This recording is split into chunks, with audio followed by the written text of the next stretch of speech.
साथियों नमस्कार।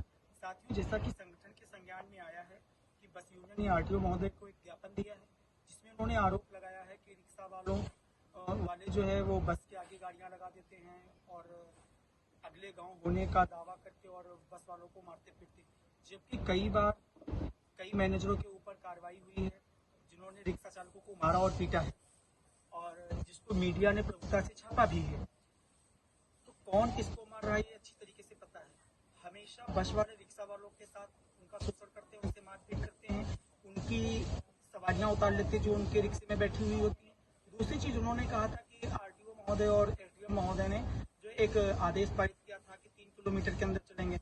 मैं बस यूनियन अध्यक्ष और आरटीओ महोदय दोनों को बताना चाहता हूँ कि जब पूर्व उप जिलाधिकारी श्री अनुपम मिश्र जी ने एक आदेश पारित किया था कि रिक्शा चालक जो है सिर्फ 3 किलोमीटर तक चलेंगे, उसके बाद मैंने जो है आरटीओ महोदय से एक आरटीआई के तहत मांगा था कि रिक्शा चालकों का जो परमिट बनता है वो कितने किलोमीटर का बनता है। तो उन्होंने साफ साफ कहा था रिक्शा चालकों का कोई परमिट नहीं बनता है। परमिट ना बनने की वजह से इनका कोई रूट क्लियर नहीं होता है, ना तो किलोमीटर क्लियर किया जा सकता है। तो ये विशेष ध्यान रखें, क्योंकि रिक्शा चालकों का कोई रूट क्लियर नहीं हो सकता है। उसके लिए श्री अनुपम मिश्र जी से भी कई बार वार्ता हुई तो उन्होंने कहा नहीं, जो आदेश हमने किया था वो गलत है। उन्होंने उस बात से वो मुकर गए कि कोई आदेश नहीं है, चलाइए। तो इस तरीके से सिर्फ रिक्शा वालों का शोषण किया जाता है और आए दिन ये लोग ज्ञापन देना और कहीं ना कहीं खड़े होकर के रिक्शा वालों को धमकाना, इससे कहीं ना कहीं वो मानसिक भी प्रताड़ित होते हैं। और आज रिक्शा चालकों की वो पोजीशन है जनपद ही नहीं पूरे प्रदेश या पूरे देश के अंदर कि रिक्शा चालक 200-250 रुपये भी नहीं कमा पा रहा है, क्योंकि इस महंगाई के ज़माने में रिक्शा वाला 100-150 रुपये 200 रुपये कमा पा रहा है। समझ लीजिए किस तरीके से अपना परिवार चलाएगा और भी तमाम खर्चे होते हैं। और अक्सर करके कभी ना कभी आए दिन उनके चालान करते रहते हैं किसी ना किसी मामले को लेकर के। इस तरीके से रिक्शा चालकों को परेशान न किया जाए। और यदि बस यूनियन ने रिक्शा चालकों को परेशान करना बंद नहीं किया और उनके ऊपर ये फर्जी जो आरोप प्रत्यारोप लगा रहे हैं, तो फिर समझ लीजिए उनके लिए हित नहीं होगा, क्योंकि वो सिर्फ 80 बसों का परमिट लेकर के गए थे जमा करने के लिए। पूरा जनपद ही नहीं पूरे प्रदेश के रिक्शा चालक जो है अपने परमिट लेकर के जमा करेंगे, तब क्या करेंगे। ये फर्जी अफवाह फैला रहे हैं। और सबसे पहले इनकी आए दिन बसें जो इनकी बसों का जो मेंटेनेंस है, फिटनेस है बसों का, वो जर्जर बसें हैं और उनका ये लोग आरटीओ में पैसे दे करके और फिटनेस जो है करवा लेते हैं और अपना जो गाड़ी है बस है इनको मेंटेनेंस करवा लेते हैं। और कई बार इनकी बसों की वजह से हादसे हो चुके हैं, बसें नहर में चली गई हैं अनियंत्रित होकर के, क्योंकि ब्रेक फेल हो जाते हैं कहीं कुछ। तो इस तरीके से इन जर्जर बसों की भी जाँच होनी चाहिए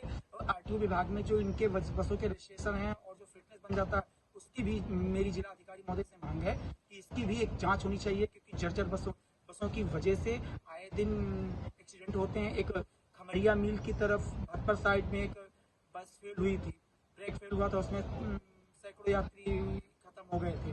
बिस्वा रोड पर, सीतापुर रोड पर आए दिन इस तरीके से घटनाएं लहरपुर और सीतापुर में अन्य क्षेत्रों में होती रहती हैं। तो इसलिए बस वालों के दबाव में या उनको डरने की जरूरत नहीं। रिक्शा चालकों को आप लोग निश्चिंत होकर के अपना रिक्शा चलाइए, किसी से डरने की कोई जरूरत नहीं। संगठन आपके साथ में है, जो भी लड़ाई होगी संगठन लड़ लेगा। यदि हाँ फर्जी तरीके से आरटीओ महोदय और या अन्य पुलिस महकमा से मिल करके इस तरीके से यदि रिक्शा वालों के फर्जी चालान काटे गए तो संगठन कतई बर्दाश्त नहीं करेगा। क्योंकि हाँ, यदि रिक्शा चालक गलत है, उसके पास ड्राइविंग लाइसेंस नहीं है या उसके लीगल पेपर्स नहीं है, कुछ भी है, इस तरीके से अगर जो कोई कमियां हैं तो आप चालान काटे, उससे संगठन को कोई दिक्कत नहीं है। और वो बोलते हैं कि मैं टैक्स पे करता हूँ, हम भी टैक्स पे करते हैं, हम भी बीमा का पैसा पे करते हैं, हम भी रजिस्ट्रेशन करवाते हैं, सारा पैसा हम देते हैं। ये खाली ये कहते हैं कि हम ही टैक्स पे करते हैं, हम ही टैक्स पे करते हैं। इनकी सवारी का परमिट होता है 55 और उसमें सवारियां 100 भर करके ले जाते हैं नीचे ऊपर, और ऊपर से बताते हैं कि रिक्शे वाले गलत है। तो इस तरीके से संगठन किसी के दबाव में आने वाला नहीं है। और हाँ, आरटीओ महोदय से मेरा अनुरोध है कि इसकी निष्पक्षता से जांच करें। सबसे पहले तो बसों की जांच करें कि जो जर्जर बसें हैं और उनका जो इन्होंने मेंटेनेंस करवा रखा है और उनका फिटनेस बनवा रखा है, सबसे पहले तो उसकी जांच इनको करनी चाहिए। उसके बाद रिक्शा वालों की जांच करनी चाहिए। भाई रिक्शे से लोग खत्म नहीं हो रहे हैं, इनकी बसों से लोग आए दिन मर रहे हैं। इसलिए मैं अपनी वाणी को यहीं विराम देता हूँ और संगठन को मैं जो सेवा रिक्शा यूनियन के संगठन के पदाधिकारी हैं, मैं उनसे आग्रह करता हूँ, अनुरोध करता हूँ कि आने वाले 2 अक्टूबर को आप सब लोग लहरपुर गेट से लेकर के ध्वजा चौराहा केसरीगंज होते हुए लहरपुर गेट पर एक तिरंगा यात्रा निकालें और गांधी जयंती के दिन और महात्मा गांधी जी की जयंती मनाएं। और उस दिन आपको उसके साथ साथ में एक अपना शक्ति प्रदर्शन भी करना है। जय हिंद, जय भारत, जय जवान।